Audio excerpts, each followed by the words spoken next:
saying I like. A mile of road will take you a mile. A mile of runway will take you anywhere. Taking off isn't hard, but there are a few key points to remember. First, we always take off into the wind, which won't be an issue on a calm day like today. Second, before we enter a runway, we always make sure it's clear.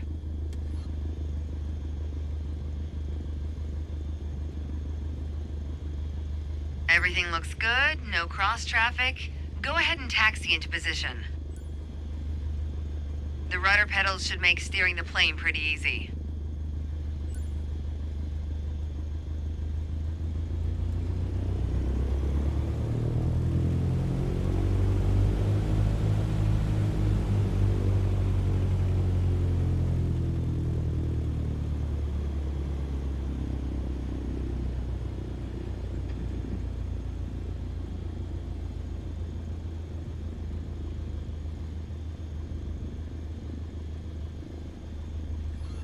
All right, let's do this.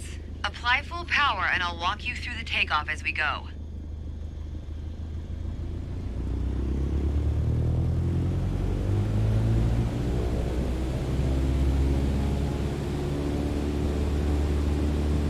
Use your rudders to stay on the center line and keep pushing power until you reach 55 knots. Good. Now gently pull back on the yoke. Line up the top of your instrument panel so it's a couple inches above the horizon. That'll pitch us up and set a good climb attitude. And we're airborne.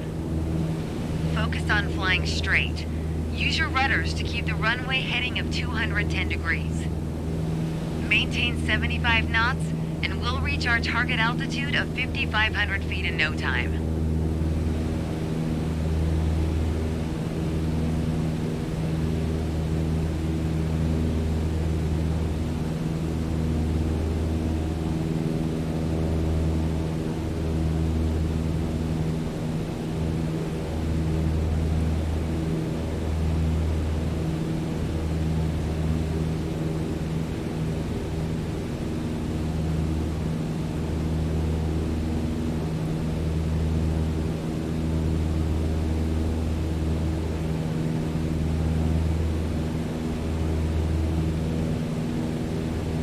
Ah, 5,500 feet. A nice, safe altitude for part 2 of our lesson.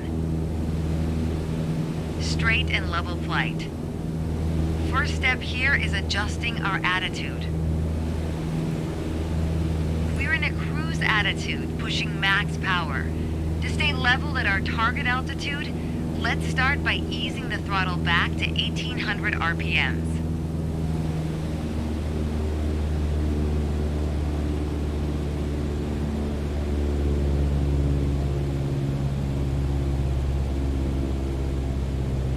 Probably noticed, to maintain altitude, you need to pitch the nose up. You could just keep pulling on the yoke to hold steady, but that's not really a precise means of control. Probably better to adjust your trim wheel until you don't need to push or pull on the yoke. Drag the trim down when you need to set the nose up. Drag it up to set the nose down. Try adding trim to keep us at 5,500 feet without increasing throttle. If you feel our pitch slipping and need to get back to the proper attitude, don't worry.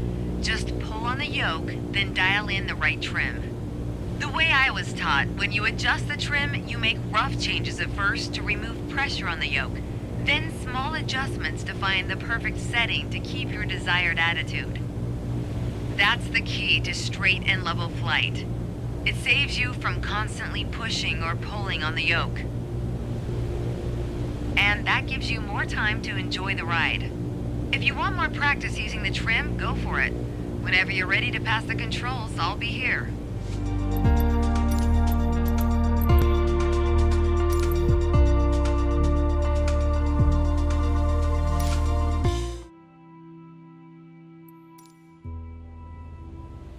My first instructor used to say, the best part of flying is landing in one piece.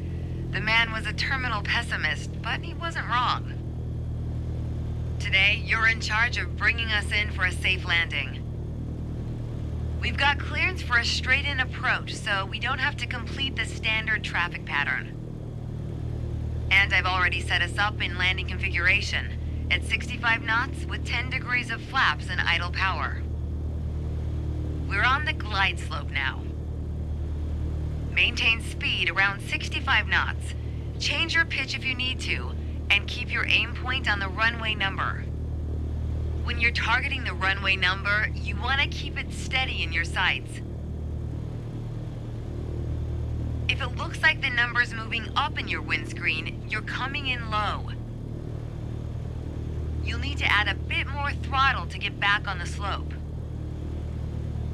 If it looks like the number's moving down in your windscreen, well, then you're too high. You'll need to add flaps to increase your rate of descent, but you'll also need to push forward and trim to change your attitude and maintain the same speed.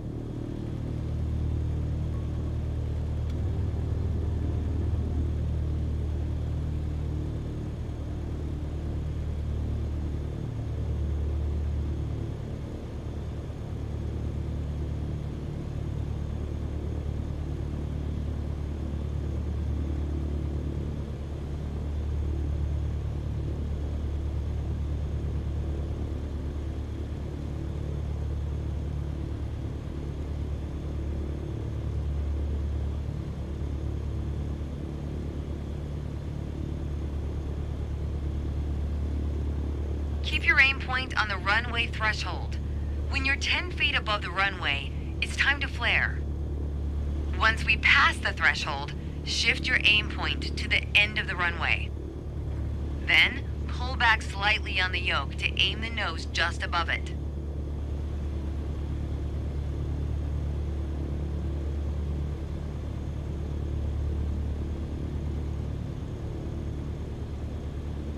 Okay, we're past the threshold. Start the flare. Keep pulling back slowly. Let the plane settle onto the runway. Don't push it down, but don't let it start climbing. Nice. Now apply the brakes to slow us down and bring the plane to a stop.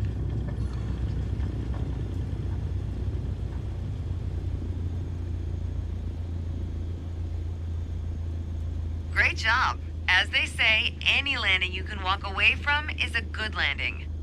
But if you can use the plane the next day, it's outstanding. Landings can be hard, even for seasoned pilots.